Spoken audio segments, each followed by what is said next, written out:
નમસ્કાર મિત્રો, હું છું અતુલ તિવારી અને આપ જોઈ રહ્યા છો ગુજરાત તક. અમારી વિશેષ રજૂઆત આજની વાતમાં આજે વાત કરીશું સ્થાનિક સ્વરાજ્યની ચૂંટણીઓ વિશે. આપ સૌ જાણો છો 26મી એપ્રિલના રોજ મતદાન થવાનું છે અને મતદાન પ્રક્રિયાને લઈને ભારતીય જનતા પાર્ટી હોય, કોંગ્રેસ હોય, આમ આદમી પાર્ટી હોય કે અન્ય કોઈ પણ પક્ષ તમામે કમર કસી લીધી છે, પોતાના ઉમેદવારો મેદાનમાં ઉતારી દીધા છે અને ચૂંટણી પ્રચાર જોરશોરથી ચાલી રહ્યો છે. પરંતુ આ ચૂંટણી પ્રચારની વચ્ચે સૌથી મહત્ત્વની વાત સામે આવી કે 700 જેટલા ઉમેદવારો અને ખાસ કરીને 700 જેટલી બેઠક ભાજપે સીધી રીતે ચૂંટણીનું મતદાન થાય તે પહેલાં જ જીતી લીધી છે, જેને લઈને વિપક્ષ તરફથી તીખી પ્રતિક્રિયા તો આવી રહી છે, પરંતુ ભારતીય જનતા પાર્ટી આ બાબતનો જશ્ન મનાવી રહી છે.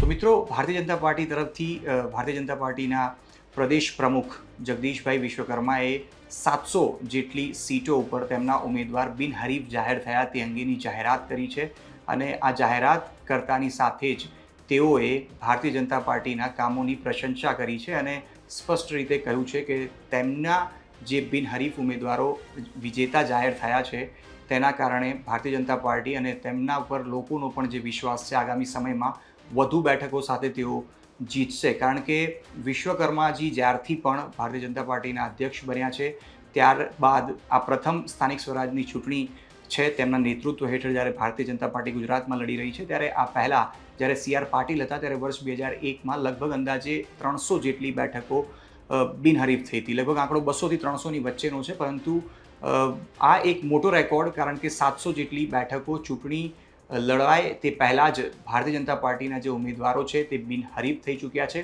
આ અંગે ભારતીય જનતા પાર્ટીના પ્રદેશ અધ્યક્ષ જગદીશ વિશ્વકર્માએ શું કહ્યું, આવો તે સાંભળીએ. આખા રાજ્યની અંદર ભારતીય જનતા પાર્ટીમાં 700 જેટલા ઉમેદવારો મિત્રો બિનહરીફ થાય. 700 જેટલા ઉમેદવારો.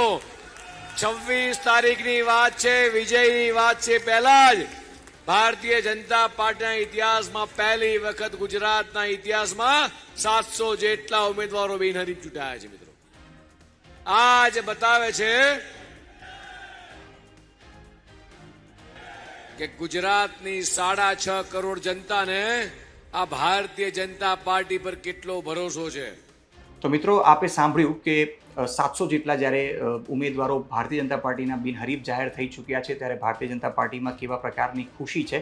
પરંતુ આમ આદમી પાર્ટી તરફથી આ બાબતે કહેવામાં આવ્યું છે કે આ લોકશાહીની હત્યા છે. કારણ કે વર્ષ 2021ની જ્યારે ચૂંટણી થઈ હતી ત્યારે લગભગ 210 જેટલા ઉમેદવારો ભારતીય જનતા પાર્ટીના બિનહરીફ થયા હતા અને આ આંકડો વર્ષ 2026માં વધીને 700 સુધી પહોંચી ગયો છે. એટલે ચૂંટણી જેમાં ખાસ કરીને આપણે કહેતા હોઈએ છીએ કે લોકો મતદાન કરતા હોય છે, પોતાના પ્રતિનિધિઓને ચૂંટતા હોય છે, પરંતુ 700 જેટલા એવા ઉમેદવારો છે કે જે બેઠકો ઉપર પ્રતિનિધિ ચૂંટવાની જરૂર પડી નથી અને ભારતીય જનતા પાર્ટીના ઉમેદવારો વિજેતા જાહેર થઈ ચૂક્યા છે. અને આ બાબતને લઈને આમ આદમી પાર્ટીના પ્રમુખ યશુદાન ગઢવીએ લોકશાહીની હત્યા, તો ગોપાલ ઇટાલિયાનું કહેવું છે કે ચૂંટણી પહેલાં સામ દામ દંડ ભેદ નો ઉપયોગ કરીને ભારતીય જનતા પાર્ટીએ ઘણા બધા કાર્યકરોને ડરાવ્યા, ધમકાવ્યા, પોલીસ ફરિયાદ કરવાની ધમકી આપી અને ઘણી જગ્યાએ આપણે પણ જોયું કે કેટલાક એવા ઉમેદવારો કે જેઓએ પોતાના ફોર્મ પરત ખેંચ્યા અને ત્યારબાદ ભારતીય જનતા પાર્ટીના કાર્યક્રમમાં પહોંચ્યા, તેમનું મોઢું મીઠું કરાવીને એવા કાર્યકર્તાઓ, નેતાઓનું સ્વાગત પણ કરવામાં આવ્યું. આ સાથે જ આપણે સુરતમાં પણ જાણીએ છીએ કે તમામ જે આમ આદમી પાર્ટીના જે કાર્યકરો છે તેમને ફાર્મ હાઉસમાં બોલાવવામાં આવ્યા, કારણ કે તમામ પક્ષો ક્યાંક ને ક્યાંક એક એવા ડરમાં છે કે તેમના નેતા તેમના ફોર્મ પરત ના ખેંચી લે. જો કે હવે આ પ્રક્રિયા પૂર્ણ થઈ ગઈ છે અને ભારતીય જનતા પાર્ટી હોય, કોંગ્રેસ હોય કે આમ આદમી પાર્ટી હોય, તમામ જે ઉમેદવારો જેમના ફોર્મ સ્વીકારી લેવાયા છે તમામ લોકો હવે મેદાનમાં છે અને ચૂંટણી પ્રચાર કરી રહ્યા છે. પરંતુ વર્ષ 2021ની જો વાત કરીએ તો ભારતીય જનતા પાર્ટીના અધ્યક્ષ તરીકે CR પાટીલ હતા અને 210 જેટલા ભારતીય જનતા પાર્ટીના ઉમેદવારો બિનહરીફ થયા હતા. તે સમયે લગભગ 90% કરતાં પણ વધારે બેઠકો પર ભારતીય જનતા પાર્ટીએ વિજય હાંસિલ કર્યો હતો. અને આ તમામ જે બેઠકો છે તે મ્યુનિસિપલ કોર્પોરેશન, જિલ્લા પંચાયત, તાલુકા પંચાયત અને નગરપાલિકાની આ તમામ 9,500 લગભગ 9,000 કરતાં વધુ બેઠકો ઉપર 2021માં પણ ચૂંટણી લડાઈ હતી, પરંતુ 209 જેટલા જ બિનહરીફ ઉમેદવારો જાહેર થયા, જેનો આંકડો આ વખતે ખૂબ જ વધીને 700ની આસપાસ પહોંચ્યો છે. અને આ બાબતને લઈને ભારતીય જનતા પાર્ટીમાં ખુશીનો માહોલ તો જરૂર છે, પરંતુ જો અમદાવાદની પણ વાત કરીએ તો અમદાવાદ મ્યુનિસિપલ કોર્પોરેશન ની અંદર 192 જેટલા ઉમેદવારો છે, જેમાંથી લગભગ 5 જેટલા કોંગ્રેસના ઉમેદવારોએ પોતાના ફોર્મ પરત ખેંચ્યા છે. એટલે 187 જેટલી જે સીટો છે તેમાં ભાજપ અને કોંગ્રેસની વચ્ચે સીધી ટક્કર થશે અને કેટલીક બેઠકો ઉપર MIMના પણ ઉમેદવારો ઉતારવામાં આવ્યા છે. આ સાથે જો સુરત અને રાજકોટની પણ વાત કરીએ તો ત્યાં પણ આવી જ સ્થિતિ છે, પરંતુ સુરતની અંદર આપણે જોયું કે ફાર્મ હાઉસની અંદર આમ આદમી પાર્ટીના જે નેતાઓ, જે કાર્યકર્તાઓ જેમને ટિકિટ આપવામાં આવી હતી તેમને બોલાવીને તેમના ફોન પણ સ્વિચ ઓફ કરાવવામાં આવ્યા અને કેટલાક એવા ઉમેદવારો કે જેઓ જ્યારે પોતાનું જે પોતે ફોર્મ પરત ખેંચ્યું ત્યારબાદ ભારતીય જનતા પાર્ટીમાં પણ પહોંચ્યા અને તેમનું મોઢું મીઠું કરાવતા હોય તેવા દ્રશ્યો પણ સામે આવ્યા. સાથે જ અમદાવાદના પણ એક કોંગ્રેસના ઉમેદવાર છે, તેમના તરફથી એવો પણ દાવો કરવામાં આવ્યો કે તેમને ફોન કરીને ભારતીય જનતા પાર્ટીના ઉમેદવાર તરફથી 25 લાખ રૂપિયાની ઓફર પણ કરવામાં આવી. સાથે જ